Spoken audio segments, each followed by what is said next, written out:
everybody. Welcome to episode 49 of the Intermission podcast, the show where two film graduates discuss classic, iconic, and obscure films from times gone by. We're your hosts, Oscar W. Fitchett. And I am on a health kick. Oh, is it because of the summer? It's because of the summer. It's because I feel bad about myself. It's because I weighed myself at the weekend and then I got real sad. Yeah. my version of that, it's starting to happen with me as well. My version of that is I'm putting on clothes and I'm like I went to clothes shopping today for the Fitcher Dawn Experience 2 this weekend. I wanted a nice stylish new summer shirt. First of all, there's none that in the colour that I want. I want like a nice deep red one. But they're all bright pastels. Look, I get it. We all like the Wes Andersons, but also we get it. But also, come on, I want like a nice deep red summer shirt. I had this very specific one on my hand. Can't find it. I'll have to figure something else out for a birthday. But I picked up a shirt that I'm like, oh, I do like this anyway. And then I put it on. I was like, oh, that's like a bit around my tummy, isn't it? Yeah. Well, yeah. So I'm currently 3 days in. My name is Robbie Tweedale, by the way. So, but hi, Robbie. Hi, Oscar. It's just it's like an intervention, not an intervention, like an AA meeting. My name is Robbie Tweedale, and I am on a health kick. Hi, Robbie. I started on Sunday. Been eating healthy. Yeah. I'm in a calorie deficit. That's what we call it, where you eat less calories than you should. Not that physically you should. I can still function as a human. I'm not like I'm not just eating tissue paper, is what I'm saying. But like, just like 500 calories or so less than I should be. At the minute, I've been doing pretty well. I'm like 700 below. I don't know anything about fitness or weight loss, so don't take anything that I'm saying as being like, oh well, that's what you should do, because I don't know if it's what I should do. I'll fucking figure it out if I keel over one day. And lots of protein. So like low calorie, high protein, doing exercising every day. So I did rock climbing on Sunday. I went through a 3 mile run yesterday. Today, oh god, boy did I. 27 degrees. What the fuck was I doing? What kind of stupid moron is like 3 mile run today, please? Thank you very much. I felt all right, though. I was happy with it. Yeah.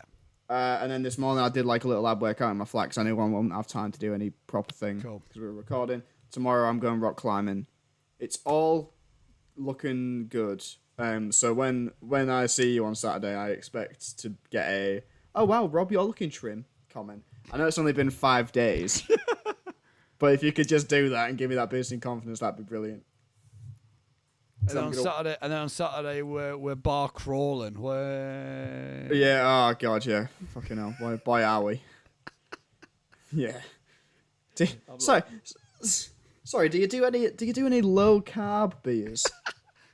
No, Robbie, it's liquid. It's liquid bread. What the fuck are you talking about? Well, Conor Doran's not drinking. What? No, he told me this. Yeah. He said that him and Sophie made the decision that they're not gonna be drinking until September.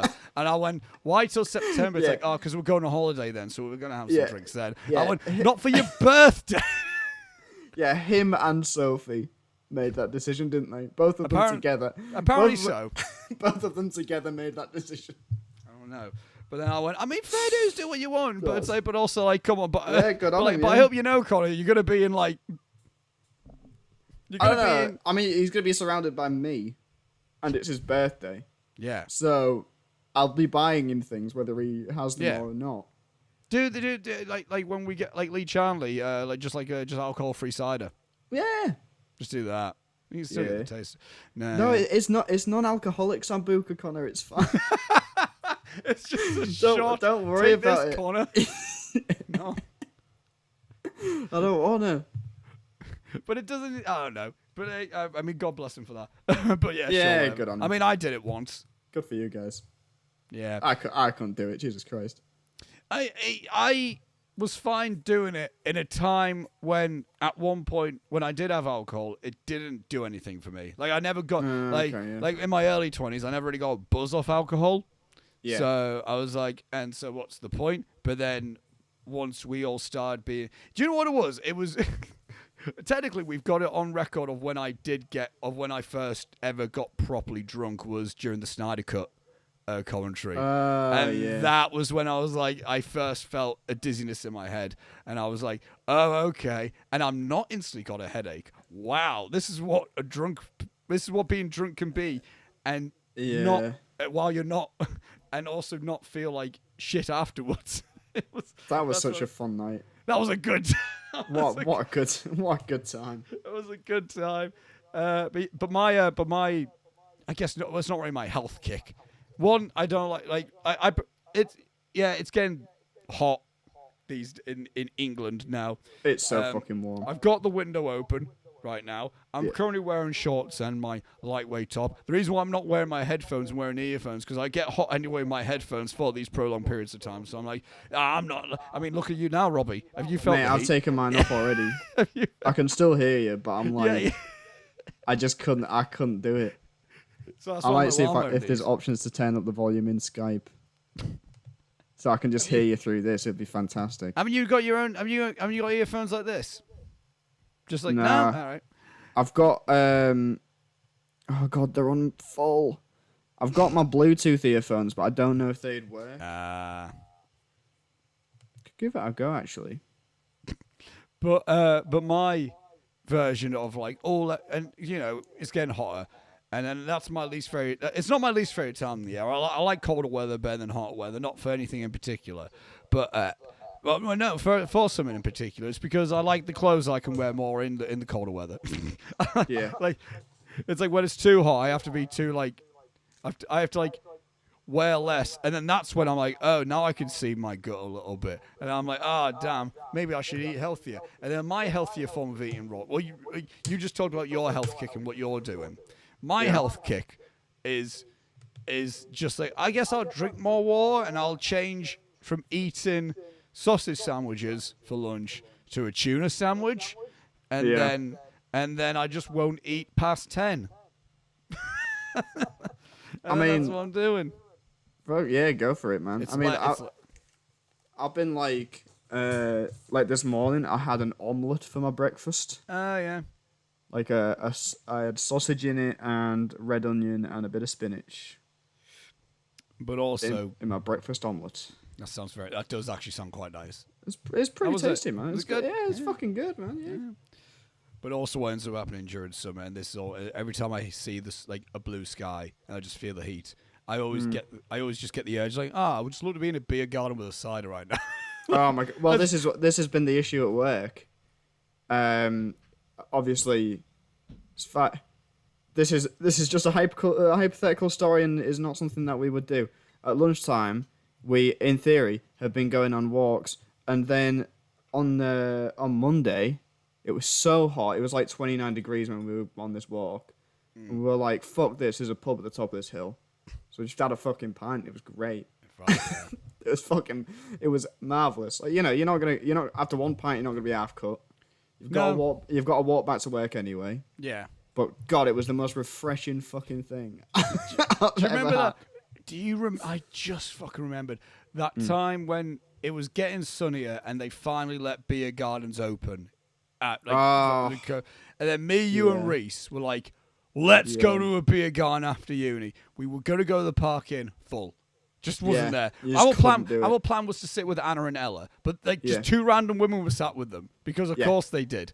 Yeah, classic. So I'm like, what do we do? We ended up just going to Asda, and then went back to your house your flat in Titan, and then just I can't think of a fate worse. We could have. Part of us were like, should we try any other place? And we're like, by the time we do. Yeah. Like everywhere, every every beer garden in Hartlepool is good. Spoons is better off not trying. Like even on a not hot day. Yeah. On a regular ass fucking day, that place is rammed because it's the only thing in Hartlepool. Yeah, I mean it was and I think it was also a Monday. It wasn't even like a week, but it was like first time in a forever. While. Yeah, everyone wants to just go have a bite. But that's why right now I'm going to open this I'm opening a side of myself right now, actually. You so. crazy bastard. I have no alcohol in the house. I'm going to have another cup of water. It's a Thatcher's blood orange side. I've never tried this in my life. Oh, it's so good. That's Is really it? nice. Yeah, I really like them. I've had this since October, I think. I'm keeping track of how many cups of water I have a day. This is my 9th. Nine cups of water. That's good. Yeah, yes, this is my 99th cup of water. 1 second. Do you know what I'm going to do, actually? What are you going to do? Can you hear me properly? I can hear you a bit. Oh, yeah. I'll tell you one thing I've been doing. I'll send you a photo of this so you can put it in the podcast if you so please. Otherwise, just fucking cut this out because it's irrelevant. Okay. I was making a burger the other day. Yeah. Insert picture of burger. God, it's the best looking burger you've ever fucking seen. Oh my god, look at that cheese. And the lettuce that I bought to go on that, chopped the end off it. I stuck it in some fucking water, and it sprouted new leaves. Oh my god! Picture of lettuce sprouting new leaves. I'm gonna have fucking unlimited lettuce. It's gonna be amazing. I'm gonna have like infinite lettuce for the rest of time. That's the plan, anyway. That's quite big brain over there.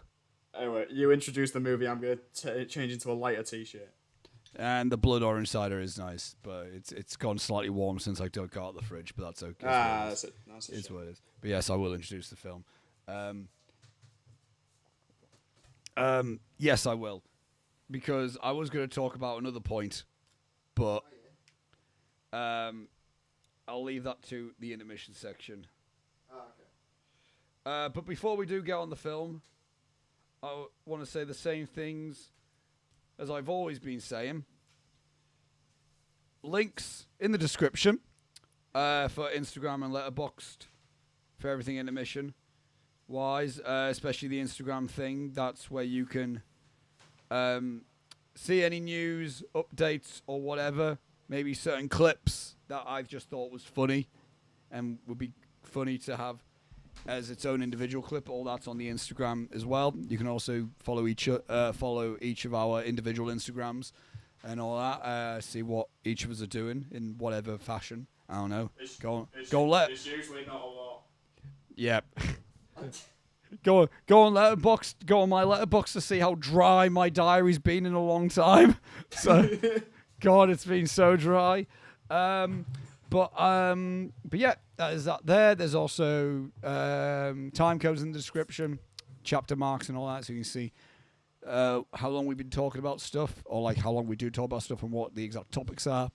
And as always as well, mental health links in the description below. I feel like I want to make a very specific point in this because am I right in thinking, Robbie, I might have read this somewhere, but I don't know the logistics of it. But I think it's alongside Pride Month. It's also Men's Mental Health Month, I think. It might be incorrect there. But I didn't know that, but it certainly could be. But yeah, it might be Men's Mental Health Week, or there might be either way. Yeah. But yes, but this isn't a irregularity anyway for us of discussing and promoting this topic and cause anyway. But also, I think each year has its own ups and downs and all that. And I think one of the within summer, the summertime blues comes. Things start becoming. The schedule starts becoming less familiar with people. I think, and then it just becomes there's always a bit of like summer blues, summer melancholy. Yeah, it hits people. It comes and goes, I think. But also, if you're in that place currently, there's links and stuff. I'm gonna try. I might look into it a little bit more. But I was gonna say because I also listen. I've recently been getting into the music of the musician called Ren. Are you familiar? All right. Vaguely, yeah. Yeah, he's and he recently had a song come out titled "Suicide," where he talked within that topic and whatnot, and I believe and just things like that. It's got my mind going a bit and stuff. Banging song, but also class message and all that as well. Yeah. I'll probably transfer any links that he's got within there. In there as well. I believe he has the suicide hotline number in that description as well. So cool. I'll probably be updating the mental health links in the description and any information there. That's always going to be there. Again, as I always say, it's not the solution to your problem, but it's always the first step to it. Reach out if you can. And if you are someone that doesn't deal with anything like that, but you know someone that does, reach out to them. And with that being said, Robbie, I think we should move on into talking about this week's film. Hell yeah. And this week's film that we're talking about is the 1960 romantic dramedy, The Apartment. The film is directed by Billy Wilder, written by Billy Wilder and I.A.L. Diamond, and the film stars Jack Lemmon, Shirley MacLaine, and Fred McMurray.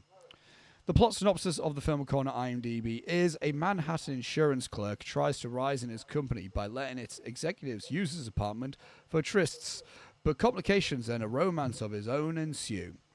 Accolades the film holds: it has a 93% on the tomato meter and an audience score of 94% on Rotten Tomatoes.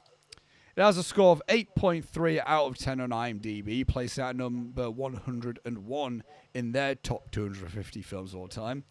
It has 4.3 out of 5 stars on Letterboxd, placing it at number 62 in their top 250 films of all time. And it also places at number 54 in BFI's Sight and Sound Top 100 Greatest Films of All Time list, tie-in with Sherlock Jr., Les Mépris, Battleship Potemkin, and Blade Runner. Other accolades the film holds: it was nominated for 2 awards at the Venice Film Festival, including a Golden Lion, and winning 1 award at the Venice Film Festival for the Volpe Cup Best Actress Award for Shirley MacLaine. It was nominated for 1 Grammy for Best Soundtrack Album for Adolf Deutsch. It was nominated and won 1 Directors Guild of America Award for Outstanding Directorial Achievement in Motion Pictures for Billy Wilder. It was nominated and won 1 Writers Guild of America Award for Best Written American Comedy for Billy Wilder and I.A.L. Diamond. It was nominated and won 4 Golden Globes, including Best Actor in a Comedy or Musical for Jack Lemmon, Best Actress in a Comedy or Musical for Shirley MacLaine, Best Director for Billy Wilder, and Best Comedy Picture. It was nominated and won 3 BAFTAs for Best Foreign Actress for Shirley MacLaine, Best Foreign Actor for Jack Lemmon, and Best Film, American. That's why foreign. You can see why they've changed that since then. It's weird. Yeah, it's weird.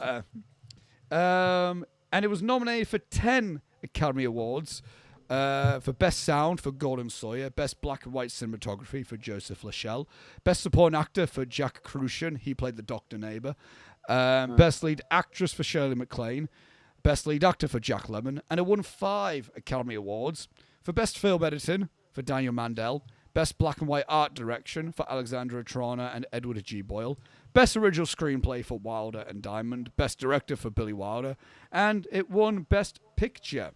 So, The Apartment. Oh, I didn't mean to take a screenshot. Thanks for taking a snapshot, man. Yeah, why'd I do that? I don't know. I'm sure it was an interesting one. I hit Command S to save the Word Oh, document. it's awful. God, look at my stupid face. Is it just popped up for you as well? No, I've already seen it. Yeah, it's not a good one either way. Jesus, no, it's not great. But yeah, so The Apartment.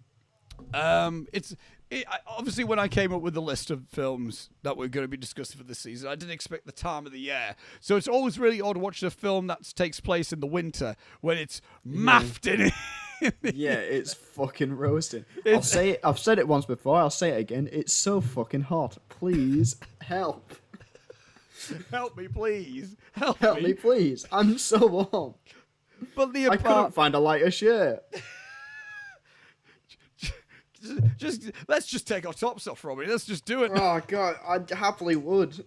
Jesus. What do you do an episode just on the beach so we could get away with that? Oh, you know what I mean? Just brilliant. Yeah, I'd do an episode on the beach. That could be a Jaws episode. We can talk about Jaws while just sat on the beach. That would be. Yeah, that's great. That was fucking brilliant. Future episodes aside, future pitch ideas aside. But yes, The Apartment. This is the 3rd Billy Wilder film we've talked about now on this podcast. The previous 2 being Some Like It Hot and The 7-Year Itch. Interesting that we've... considering this is a very diverse filmmaker, we've only talked about 3 of his comedies. quite frankly. But this man's also done maybe the greatest film noir of all time, in my opinion, with Double Indemnity. That also has Fred McMurray in the lead in it as a moody noir moody little man, boy. a moody little man. But yes, The Apartment. This is I've seen this film. This might be my fourth time now. This one's like a personal all-time favorite of mine. Like one of my all-time favorites. This is like top 10 for me. In many ways, we'll get into them. But it's a film that I remember just watching like when I was just like in like 2019 for the first time, when I was just like I wanted to get in Billy Wilder. So I was like, I watched Some Like It Hot. I watched this. I watched Double Indemnity. I just did a bit of like a little bit of like, most of his films are now TV at this point. Let me just go through like a load type of thing. Yeah. And I think what I love about this one the most, this is my favorite. It's one of my all-time favorites.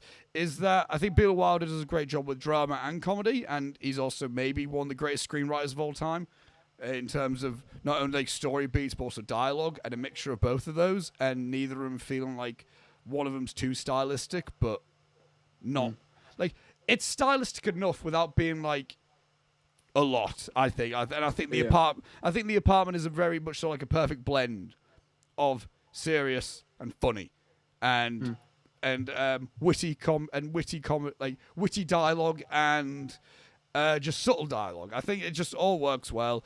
I'm a big fan of the performances. It's it's just one of my all-time faves, and it's more so from an appreciation of it's a personal favorite more so than like when we talk about The Red Shoes, where it's more of like I appreciate that film more than it hits me personally. The Apartment is just a film that it hits me more personally, why I like it a lot. I love the film. And Robbie, this is a film that I don't know how you would have felt. Oh yeah. I feel like this is like, this is a very 50-50. Although there's more 60-40 in my head. And the 60% leans more so in my head. I was like, he's probably more positive towards it, but the 40% of me is like, I'm not sure if he does. But anyway, Robbie, your thing with this film. Are you gonna place your bet on which side it falls? Right. I'm gonna say you're more positive to it than you are negative. I'm not saying necessarily love, but I think you are more positive than you are negative to it. This movie, Oscar, bar the obvious, and bar the two Christmas movies, because they're always a good time. Yes. This is my favourite film we have ever discussed on this podcast. I'm happy about that. I would go as far as to say it's the best one. I don't know if it's the best one, but it's my favourite one. Obviously we're excluding Jurassic Park. We're excluding Jurassic Park because it's my favourite movie ever. Yeah, and are we throwing away It's a Wonderful Life and Miracle on 34th Street? Yeah, we're getting rid of those because they're Christmas movies and they're always nice. Yeah, but you didn't like A Christmas Story. I loved A Christmas Story. Oh, no, I didn't like A Christmas Story. Yeah, that one could go in the fucking bin. So, I mean, It's a Wonderful Life and Miracle on 34th Street is what I mean. Yeah. Is there any other ones that you really liked? I mean, Shawshank is undoubtedly better. I didn't like it as much. You liked the Seventh Samurai and Harakiri. Yeah, but fuck, man, I'd watch this again now. Yeah. I'd show Julia this. Yeah. Oh man, it's fucking brilliant. Yeah, it really is. Oh, I had such a good time. I loved everybody in it. Yeah. The script is fucking brilliant. Chef's kiss. Obviously, as you know, with me, my favorite things are the things that perfectly tread that line with comedy and drama. Yeah. There's some writers that do it really well. I think on a more recent note, with like Guardians of the Galaxy and stuff, I think James Gunn does it really well. James Gunn did it really well, recently. With it'll make you piss yourself laughing, and you're crying, laughing, and you're like, oh no, I'm crying because there's a raccoon and it's sad, actually. Yeah. That line is something that I love and I strive towards in my own work a lot of the time. Kevin Smith somehow in Clerks 3. Kevin Smith is somehow good at it in one movie that he's done. Chasing Amy is pretty good. He's done a lot of films that made me like that. But like, you know, it's something that I love, and I always try. That's what I try and perfect. I'm trying to perfect it. I'm not good at it yet, but I'm really trying to get there with that. And this movie does it so fucking good. Yeah. I care about everybody. Yeah. Everybody's so funny. Yeah. But then there's like layers to it, you know? And as you say about story beats, perfectly planted, just like little bits of, just little props. And I'm sure they won't come into play later. Oh, wait, they do. No, everything that's like a throwaway little thing somehow becomes a very important... Literally, like, the only reference before the whole thing happens to sleeping pills is that one of the guys that rings him to ask if they can use the apartment, and he says, "Oh well," it's in his trying to dissuade him from doing it. Mm-hmm. He's going like, "Oh well, I was just about to get into bed, and I've just taken a sleeping pill." That's it. As like one of the things, it's like it's 11 o'clock. Yeah, well, it's just in the middle of this rant. I'm in my pajamas. It's like yeah, and it's like.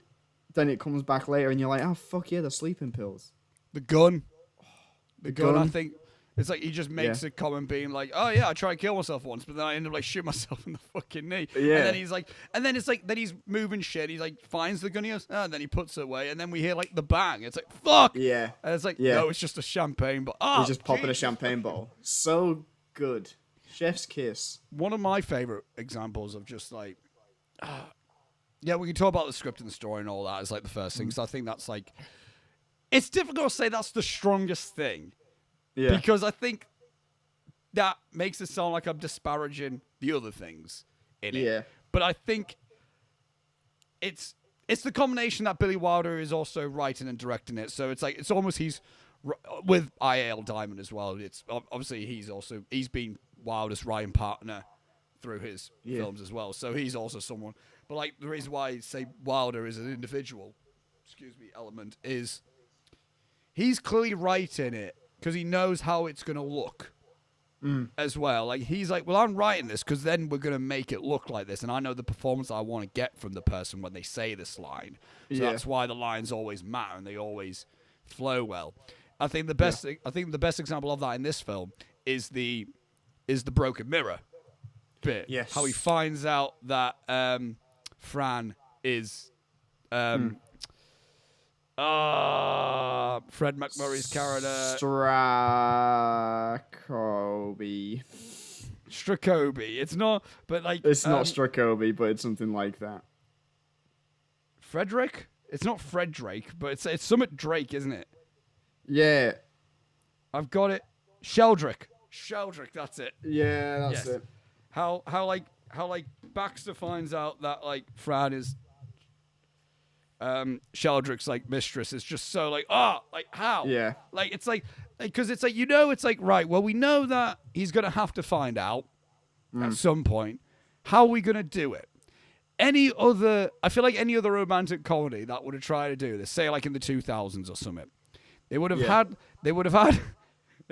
Adam Sandler giving his key to Jerry O'Connell, who ends up sleeping with Kate Beckinsale, or Jennifer Aniston, and then Adam Sandler walks into his apartment and then sees them, and then he's like that. You know what I mean? That's like I'll tell you exactly what it would be.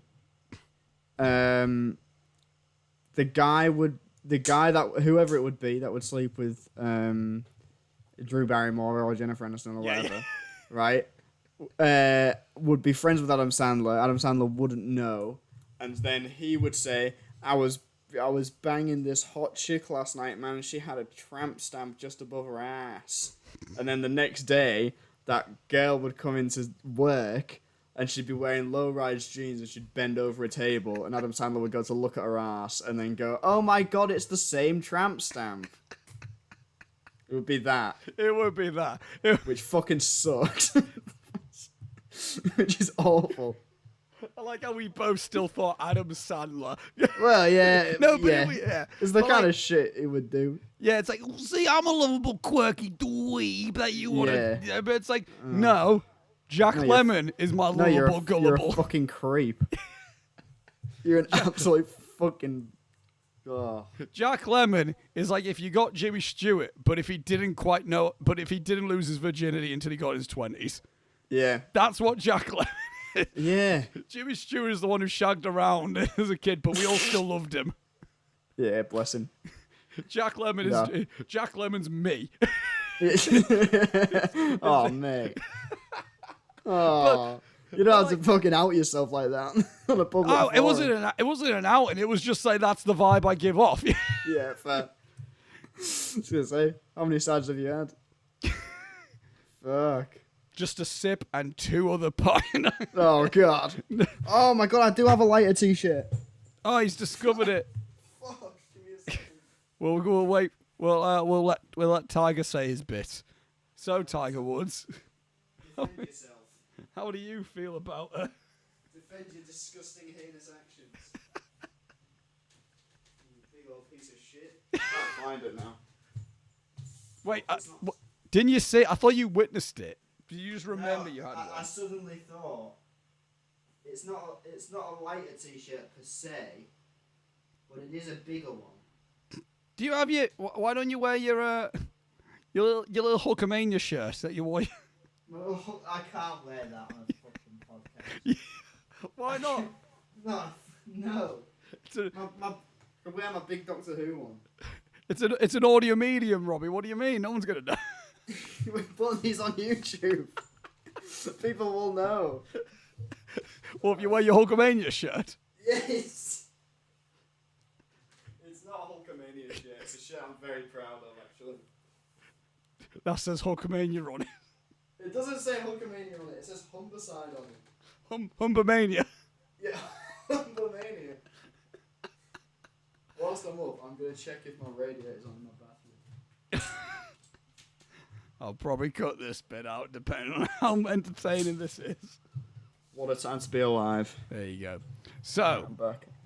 so the broken mirror bit in the Yes. film. I think what works so well about that is it's once again because I think that's also another thing. I think this is a great balancing of two lost soul character arcs that neither of them feel like they're compromising for the other.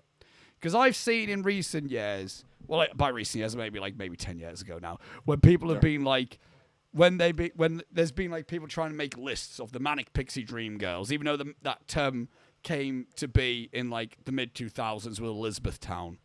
Yeah. Because of Kirsten Dunst carrying that film, and then people were like, "Oh well, fucking Kate Winslet in Eternal Sunshine, and fucking Annie Hall is like a pixie dream," and then like most all of those are incorrect as well. And then Ramona Flowers. Ramona Flowers is a little bit of a one, but like, yeah.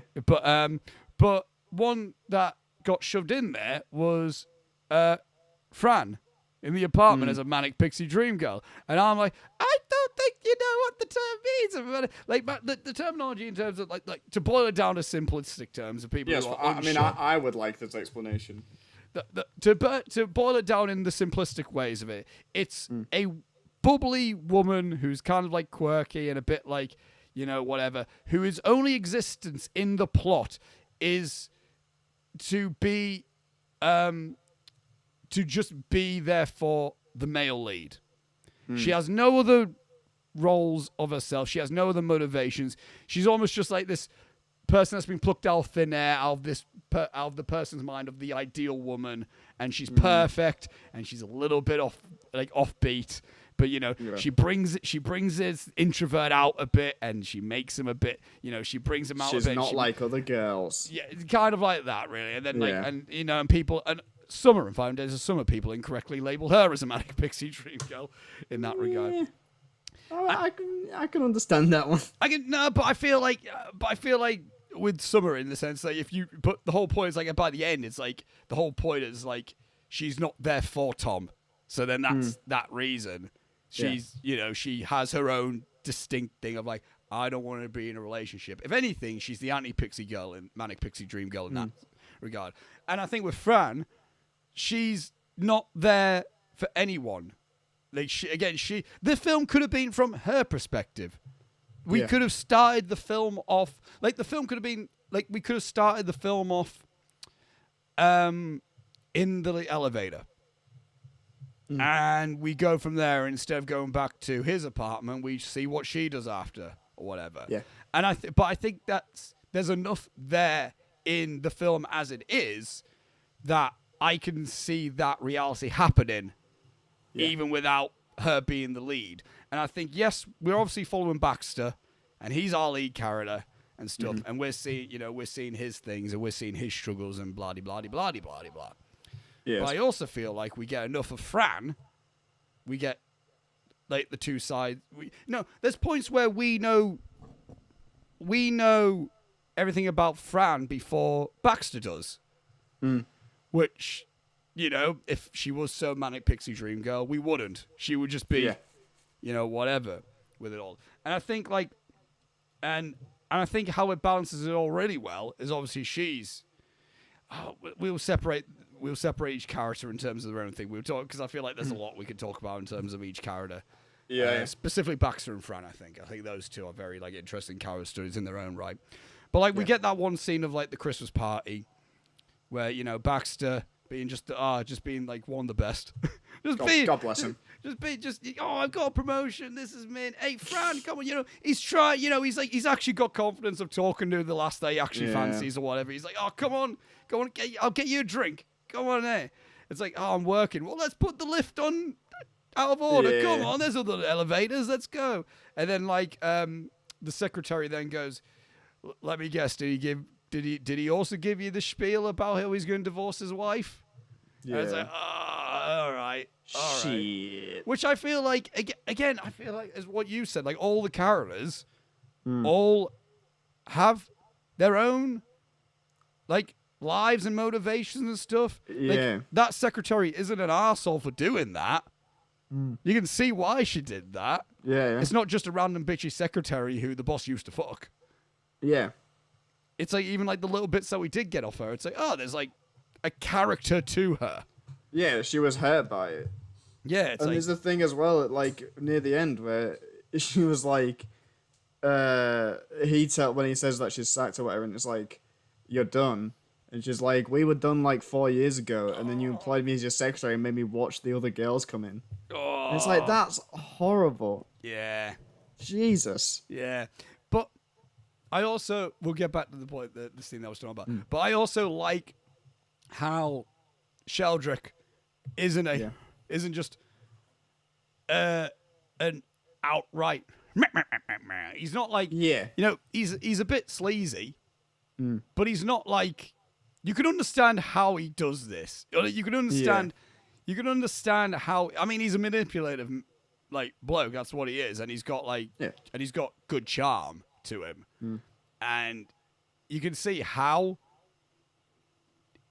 How Fran would have fallen for him.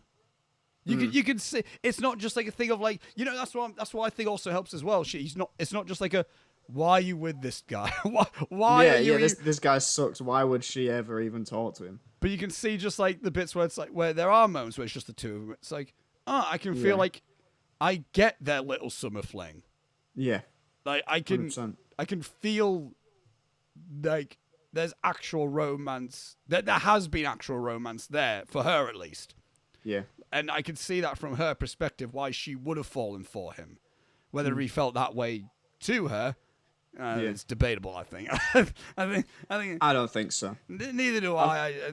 I don't think him leaving his wife was a sign of anything at the end. I think it was a... Well, I don't think it was his choice. Well, it also wasn't his exactly. choice. It wasn't his choice. It wasn't like he was ever going to do it. It was just a thing of, oh, my wife's divorced me? Oh, well, I know that there's a girl that loves me anyway. Yeah, no, it is very I'll just go crawling back to her and tell her that it was the fucking what I wanted to do anyway. Yeah. No, you're a bad bloke. Yeah. Shamrock, whatever the fuck it is. Sheldrick. Yeah. Ken Shamrock. Ken Shamrock. But then there's then obviously instantly Fran's hurt by the comments. She's in a rough mood with it all. Baxter's then be like, "Do you want to see my new hat? Isn't this? Oh, look at this." Oh, God bless him. He's really trying. Yeah. And as an audience member, you kind of want to be like, "Fuck, mate, stop, please," because it's unbearable. But at the same time, you kind of are like, oh, bless him. He's having a good go, isn't he? He's having a go with it. She's being nice about it as well. She's she's also like, I'll say it's nice. It's really good. How about, shall I wear it like this instead? Yeah, much better. I mean, it's a great hat. I mean, it's a really good hat. I wish I had a hat like that. I wish we wouldn't get dirty looks if we just walked out with bowler hats. You know what I mean? Man, imagine if I could walk out right now in my big baggy Doctor Who t-shirt and my jean shorts. I mean, you and could. A bowler hat. Oh, with a bowler hat. And everything would be right with the world. I mean, I can't wear my trilby because I'll look like a neckbeard. Yeah, that's what I mean. But it's a nice hat. And you see like films from like back in the day. And you go, man. Everyone used to wear a hat and hang it up on a coat hang like that. Like it's it off like that. The one with a big P. It will be helpful. It's handy. Yeah. You're in the wet weather. You've got the, you're not got a hat. If it's sunny, shades you. No, but I can't. I mean, I got a summer hat, but it's it's not the same, is it? Big fan of when it is raining. That look. When it's all flopped down, looks weird. Great. Yeah. But he's trying his best with a bowler hat, and then it's like... Yeah, sorry. Yeah. But he's trying... That was both our stuff there. Just a little bit of a tangent about what if we lived in a world where hats were acceptable. And again, like, the beautiful bit of Ryan, like, that's the motivation of how he finds out. But it's all these little steps. It's not just a random thing about, like, I need to put this hat on, and I need to know how it looks on me, but there's no mirror. It's like these little things where it's like, oh, I got something to show you. How does this look? Yeah. It's the executive hat. Now I've been promoted. I've got an executive hat. How about this then? Yeah, it's good. Are you sure this is good? It feels a bit weird. Yeah, have a look. It's every single thing. It's actions, consequences, constantly. It's he's doing this thing with the apartment, and so he gets promoted. He gets promoted, and so he buys the hat. He needs to have a look at the hat in the mirror to see what he looks like. He realizes it's the same mirror. Oh dear, blah blah blah blah. It's just like I also it's love constant fucking building on itself. It's never this happens and then this happens. It's this happens because this happened. So the Trey Stone, is it? No, Trey Stone, Trey Parker, Matt Stone. Their way, like when they write stuff, their writing techniques of it. Like it shouldn't be, and then it should be because of, or like. Yeah, exactly like that. But it's fucking. But it's even like everything in this film.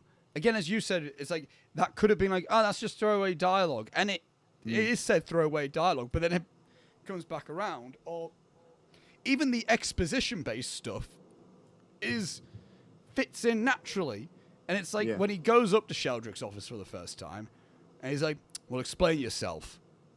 Someone would explain how that's been happening in the way that he did. Like, we find out how did he get in this situation where he's lending his apartment out to all these fucking scumbag co-workers. It's like it's because he lent the key once to someone who was getting changed, and it's like he needed to get a suit change, and his apartment was close to the venue where he was needed to get changed. So he lent the key out, and then once word got out, you can't say yes to one person, no to others. So, so then that's just what happened. Yeah, it's good shit. It's really good. It's smart. Even the exposition is well done. Yeah, absolutely. Because it's natural. It's people asking questions and getting answers to questions that they would naturally ask in that situation. Yeah, it's not just. How did you get this apartment? Oh, it doesn't even start with it does start with narration, but it doesn't start with narration of, this is why I started lending out my apartment in the summer of 1946. So it's more so just about him, innit? It's just like, I'm C.C. Baxter, and I work here, and then he's just saying like, oh, and then one day I hope to like get promoted this or whatever, and then it's like then it's a big like then like loads of people leave, but sometimes I stay back. And you think, oh, is he a stickler for work? He goes, no, because he literally can't get back into his apartment. There's literally someone, and then he's just waiting outside the building, and it's just like, just these guys being like, fucking come on, we need to be out by 8. and it's, but it's just great. It's just really good shit. Baxter as a character. Yeah. Just, like, I think, like... Love him. Yeah. I love him so much. Just want to give him a big cuddle. No, he's one of those kept ones, isn't he? In the intermission canon, when he's the kid. I mean, to be fair, when we talk about something like it, I fucking love doing that as well, man. Like I mean, this is his best thing. It's not even a question. I don't think. I think this is. Yeah. I will say I'm not as well-rounded in knowing Jack Lemmon's filmography. I will say that I believe these might be the only few films I've seen of his, but he's got just like kind of like a natural presence about him that's just lovable. Yeah. With him, I don't know what he is. Just like he does have like an bless him type of thing. Yeah. God bless. And it's like, but the way Jack Lemmon plays, and again, it probably is a combination of the writing with it, is like you could see how he's got himself in this situation just because he doesn't like to say no. And then, and then he's but he doesn't want to be in this situation. And he's like, fuck. He was giving me at the beginning of this movie, which is probably why I was so into it from the off. This movie was giving me huge Spider-Man 2 vibes. I was going to say, how long was it going to take for you to bring up Toby? Straight away, it was like, this is like Spider-Man 2. It's like that scene where he goes to the fucking the thing for J. Jonah Jameson's son, the astronaut. Oh yeah. And he's like, he goes to get one of the little cocktail sticks, and the woman moves away just as he's about to grab it. He grabs a glass from one of the trays as the woman's walking past. It's empty.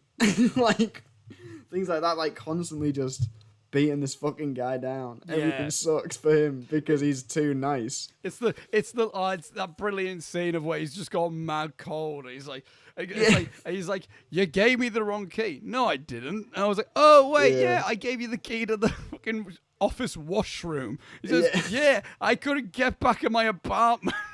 He's like, that's a shame. I'll set it down now. And then guy comes down. I was like, wait. Yeah. Give this back to him. And he's like, he texts his temperature. Shit. And then that's the brilliant way of showing how many blokes he's lent his fucking apartment out. Yeah, because he's flicking through. Yeah, and he goes, being like, I'm ill. I can't do it tonight. I can't do it tonight. Through. It's like, well, I can do Wednesday. Okay, I'll get back to you. Can you do Wednesday? It's just this. And it establishes those characters really well. Yeah. I love the one of them. Every line he finishes by like going. Was that the one who grassed on him? No, it's like the bigger guy. Oh yeah. It's like I can't do Wednesday. Yeah. It's like every. Is that the one where he phones the woman? The last one. Yeah. Yeah. She goes, Thursday, but that's when the program's like, well, we can watch it there then. Yeah. So good. And again, it's like all these like brilliant little funny little camera moments. He's waiting, he's doing the thing. He's waiting at the end of the day. He's waiting for Fran to walk out to ask her to see the Music Man. I love like his gusto with it. He's awkward, but he's like, man, he's always trying. He's good. He doesn't like half-ass anything. He's always going gung-ho with it. And again, she's always nice about it as well. That's what I mean. It's a nice film in the way it was like, you're just watching a bloke actually go for something. And then like the last just not shutting him down, even though is she into him? Probably not right now, but she likes him enough to, it's one of those things. But it's like he's just waiting for her, and then just like the two walk out and goes, and then he took me to some schmuck's apartment. But it's so good. It's like it was giving me huge Spider-Man 2 vibes if Mary Jane didn't suck. Yeah, yes, it really is that, isn't it? Yeah. But it's weird. It's like, imagine Spider-Man 2, but you take out all of the action and the Spider-Man stuff, and you're just left with Peter Parker and his life and his relationship with Mary Jane, except Mary Jane is written how she is in the comic books as opposed to how she's written in those Raimi movies. When Mary Jane's actually a human being. Yeah, and Mary Jane's actually Mary Jane. And it's like, that sounds great to me. And then I watched it, and it was. Oh my God, what a twist. And that's what you get with the apartment. Yeah. We can talk about... is there anything else? I mean, there's plenty to say about Jack Lemmon and C.C. Baxter in this film. We'll talk about him primarily for this next little bit because we kind of went on to tell him about this. I think it's really nice to see a film with a lead character that is about loneliness, that it never feels like a big downer. Though. Yeah. Like Yeah, even though exactly. there is always that sense of melancholy when it's like he finally does get the apartment to himself and he has to eat late because other old blokes been shagging in his own fucking thing, and he has to put in a microwave meal and sit and watch the telly, and then Yeah. and then just the Grand Hotel won't start because they keep promoting shit. Oh, fuck this. Or like there's the little bits there of like towards the end where he's talking to Fran, he's making the dinner, and she goes like, "Oh, do you always eat on your own?" And he goes, "No, sometimes I eat with Ed Sullivan, sometimes I eat with," and it's like, all right, Yeah. then. It's like, okay, but he's saying it in such like a, not a non-pass away, but it's not like, he never wants to go, there are lines in this film that are like heartbreaking in a sense of like, oh, that's like, that's like, that can be taken really like, in like a really like sad way, and it is, and there is sadness in this film. We'd be foolish to say there's no like it's all like happy joyfulness, but I also think the sadness is really interwoven to make it more realistic, and it feels more like realism than it does melancholy for melancholy's sake. Do you know what I mean? Like it feels more like it's just showing more so the two sides of life in that regard. I think like like one line example being like when, you know, he looks at the broken mirror, Jack Lemmon gives just a really great, like, sort of, like, just silent performance. And then he realizes what it is, and she goes, like, what? What's the matter? And he goes, oh, it's broken. She goes, I like it that way. It makes me look how I feel. He goes, that's like... Oh, my God. Just really well written shit. Yeah. And it's, like, the bit of, like, towards... And then when he's serving up dinner, or, like, he's to Fran, and I'm going to be paraphrasing this, because I can't remember the line verbatim, but he basically, when he goes like, I've lived like Robinson Crusoe all my life, and then just when I thought I was alone, I see the footprint, and then there's you. And then it's also like, I see another footprint in the sand, and then there's you. I'm like, that's like, that's just fucking good shit. It's like, that's like, so nice. That's like good like stuff that, again, does explore loneliness and like the feeling of being on your own. But then it's like little like nice little warm hug moments where it's like, this is how I felt. I felt this way for a long time. I've just gotten used to it. But then I see someone else, and then you're there. It's like, that's just so sweet. And then that makes it more of like I do buy those two. I'm not 100%. Necessarily rooting for a big kiss at the end of the film, but I'm like, God, I just want these two just to be happy. Which is why the ending's so perfect to me as well. Oh, beautiful. Absolutely beautiful ending. So good. Yeah. But one question I have for you, because I know my opinions on it, and I'll go into them a bit slightly in a bit. But the particularly with Baxter, because I think the other one's done really well. How do you think the depiction of like suicide and suicidal things is in this film? What, in Baxter's point of view, or generally in the film? Is that what you mean? Generally, just in the film. Yeah. How do you think its depiction is? From my personal point of view, I feel like it's done in a majority of a tasteful way, I think. Yeah. I think the only thing I ask for a possibility is maybe a bit of an exploration, maybe a bit more deep on Fran as a character. Yeah. Before she overdoses on pills. However, would that have fitted with the film? Is my only exactly. Yeah. With it. I think, but I feel like when it gets to the point of where he sees her on the bed, and then the empty pill bottle, I got the feeling of like, because again, this film did so well for me personally, of like, it got to a point, like, especially with today's viewing, I felt very, like, I was just, like, floating in, like, I was almost going through a life simulator, almost. Yeah. Like, it felt very much more so, like, I wasn't watching a character. And it's not even necessarily, like, I was, like, seeing myself as C.C. Baxter, but it's more so, like, where you've, like, when he's at the bar, and then he's just, like, stood talking to that other girl. Yeah. I started more so the film then just started like almost like